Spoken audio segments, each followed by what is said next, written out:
Take one. दर्शकों नमस्कार। नागपुर के 0 माइल से 70 किलोमीटर के दूरी पर आने वाले श्री क्षेत्र अम्बोरा देवस्थान के उस परिसर में AHN न्यूज़ की टीम आई हुई है। हम आपको श्री क्षेत्र अम्बोरा परिसर में क्या क्या विशेषता है बताने जा रहे हैं। आप बने रहिए और आइए AHN न्यूज़ के साथ। रोलिंग। श्री क्षेत्र अम्बोरा परिसर में जैसे हम आए तो यहाँ पे बम बम भोले का एक जयकारा सुनाई दिया। और ख़ास बात यह है कि आते ही सबसे पहले नज़र जो गिरती है शिव जी के इन त्रिशूलों पे गिरती है जो इस समय में दिखाई दे रहे हैं। ये भी एक खासियत है, सबका ध्यान अपनी ओर आकर्षित करते हुए नज़र आ रही है। दर्शकों त्रिशूल देखने के बाद अब हम आपको बताने जा रहे हैं कि आप मेरे ठीक बाई और देख सकते हैं कि बहुत बड़ी विशालकाय चट्टान है। ये जो चट्टान की तरफ जब ध्यान जाता है तो मानो ऐसा लगता है जैसे शिव जी का एक बड़ा लिंग सा एक मूर्ति वहाँ पे दिखाई देती है। एक जो प्रतिमा प्रतीक होता है शिव जी के लिंग जैसी ये ऊंची चट्टान, ये पहाड़ी दिखाई दे रही है जो सबका ध्यान आने वाले पर्यटकों के लिए आकर्षित करते हुए नज़र आती है। रोलिंग। महाराष्ट्र ये साधु संत और सूफियों की भूमि है ऐसे कहा जाता है। और इसी महाराष्ट्र में विदर्भ के अंतर्गत आने वाले श्री क्षेत्र अम्बोरा देवस्थान में आप मेरे पीछे जो बड़ी ऊंचाई पे पहाड़ी पे जो मंदिर दिखाई दे रहा है वो भगवान श्री शिव जी का मंदिर है। खास बात यह है कि यज्ञ से निकली हुई वो शिवलिंग जो एक लोगों के लिए आस्था का केंद्र बना हुआ है और लोग प्रतिदिन यहाँ के नतमस्तक होते हुए दिखाई देते हैं। श्री क्षेत्र अम्बोरा देवस्थान परिसर की एक खासियत यह भी है कि यह जो श्री क्षेत्र अम्बोरा है यहाँ 5 नदी का संगम हुआ है। दर्शकों हम आपको बता दें कि जिसमें आम नदी है, कोलारी नदी है, कनान नदी, मुरझा नदी और वैनगंगा नदी, ये जो 5 जो नदियों का जो संगम है वो अम्बोरा इस परिक्षेत्र में है। आप हमारे पीछे ये वही 5 संगम वाली नदी का नज़ारा देख रहे हो जो पर्यटकों के लिए काफ़ी अच्छी बात है। और पर्यटक ये 5 नदी का संगम देख के बड़े खुश होते हुए नज़र भी दिखाई देते हैं। इस परिसर की और भी एक खासियत है, यहाँ पे एक पुलिया का निर्माण हाल ही में हुआ है जो 705.5 मीटर का बना हुआ है। और इसी पुलिया के ऊपर से रोज़ाना कई ऐसे वाहन हैं जिनका आवागमन जारी रहता है, चाहे 2 व्हीलर हो या 4 व्हीलर हो। हमेशा ही लोग इसी से अपने गंतव्य स्थान के लिए आना जाना करते हैं।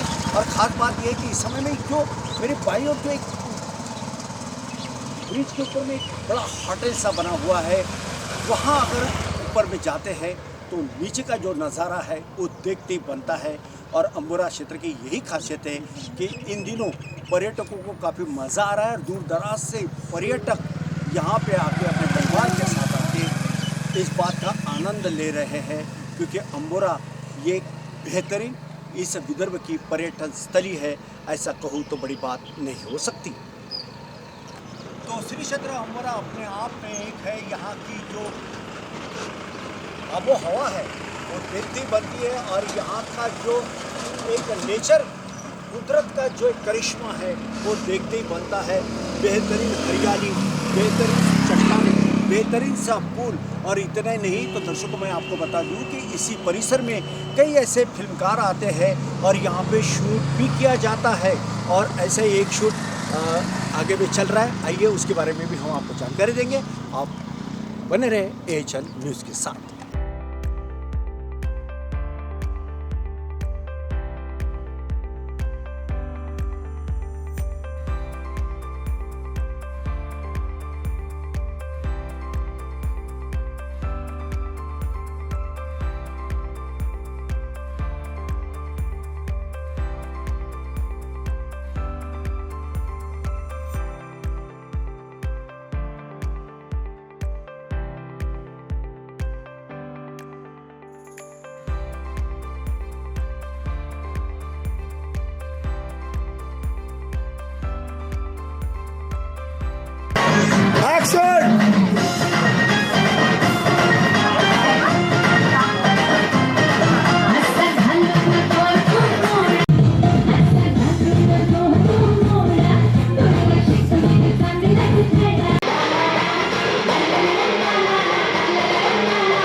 अरे वाह, पिकनिक की तैयारी? अब बेटा हम ठहरे डायबिटीज के पेशेंट, इस उम्र में पिकनिक वगैरह तो ना हो पाएगा, ज्यादा बैठने से पैरों में सूजन भी। तो फिर इतनी सारी दवाई क्यों? 90% ऑफ डायबिटिक पेशेंट की शुगर सिर्फ अप्रोप्रिएट डाइट थेरेपी से कंट्रोल की जा सकती है। अच्छा, अब क्या करें? पूरे इंडिया में अप्रोप्रिएट डाइट थेरेपी के 50+ सेंटर्स है। तो आज ही अपनी अपॉइंटमेंट बुक कराएं और डायबिटीज के सोल्यूशन पाएं। आज ही अपने कंफर्मेटरी टेस्ट कराएं सिर्फ एप्रोप्रिएट डाइट थेरेपी से।